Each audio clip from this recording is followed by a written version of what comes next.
Hello, everyone. What I'm going to do tonight is teach you all how to live longer.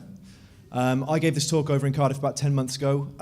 Everyone's still alive. Coincidence, you decide. The reason I've started with these images is that I believe it's the media's interpretation of how we go about living longer lives, that if we eat fruit and vegetables and exercise regularly, that we'll somehow tap into this imaginary fountain of youth.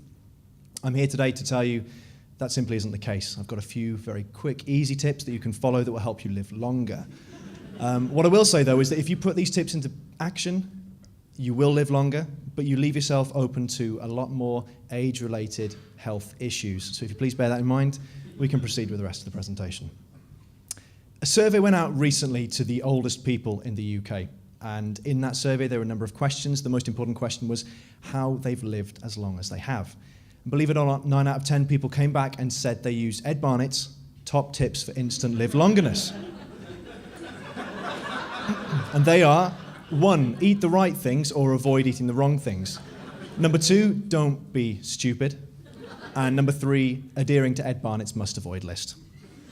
So if we start with eating the right things, we've got a graph here of how flavorful something is out of 11, because I can't use Excel, against how likely you are to die because of eating it, where 0 is eating your feces or a friend's feces, and 6 or 7 is a McDonald's, potentially. So we go right up to the top of the scale. 2 dine for £10. Now, if you've ever been brave enough to look at the fat content of these, your portion of the 2 dine for £10 is probably 2 or 3 days worth of your fat intake in a single meal. I would avoid at all costs. It's 2 out of 11 because it's apparently quite sweet. Antifreeze. If you do drink any, it causes a very long, drawn-out, painful death where your kidneys fail. But if you are cleaning the car and you accidentally ingest any, do not worry. Just run back in the house and down some vodka, because the ethanol in the vodka competitively inhibits ethylene glycol, which is broken down in the kidney and causes renal failure. But what I would say is it's probably worth calling an ambulance as well.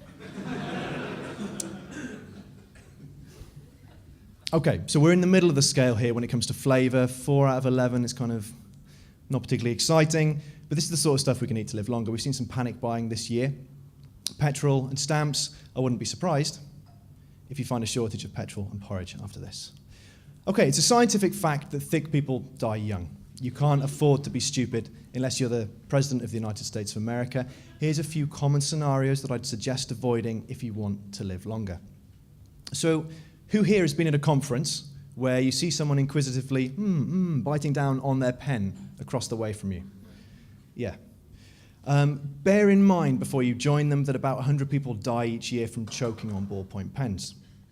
Even more excitingly, 2,500 people, left-handed people, die using right-handed implements each year, and more people supposedly die from donkey-related incidences than die in air traffic disasters. I'm not really sure if that's true. I thought it sounded quite funny.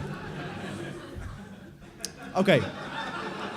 Ed Barnett's must-avoid list. You'll notice that nuclear holocaust has been ousted by the Only Way is Essex recently. That's a hint to my girlfriend. No more of that, please. Let's start with the exciting stuff. Anyway, when the atomic bomb was dropped on Hiroshima many years ago, 70 to 80,000 people died instantly. So if you know anyone who's ever Google searched how to make an atomic bomb, it might be worth unfriending them, don't follow them anymore, avoid them. Although nowhere near as exciting as a nuclear bomb, asbestos is still a very potent carcinogen. It causes cancer. If you've ever been exposed, I would suggest going and getting a check. And if you believe that what you don't know can't hurt you, please revert back to point 2, don't be stupid. A pleasurable habit for some. A death warrant for others, apparently. Picking your nose. There was a number of years back where a gent picked his nose before he went to bed and died in his sleep because he bled to death. Don't worry, he did have other issues as well. I thought it was worth involving that. Okay, this guy doesn't look too smart. I appreciate that getting something novel lodged in your face is the best way to get onto page 8 of the Metro at the moment, but it's not conducive to a longer life. Just think twice before you get your keys trapped in your eye socket. Okay, if we wrap this up now, if you want to live longer lives, all you've got to do is eat the right things or avoid eating the wrong things. Don't be stupid. And adhere to Ed Barnett's must-avoid list.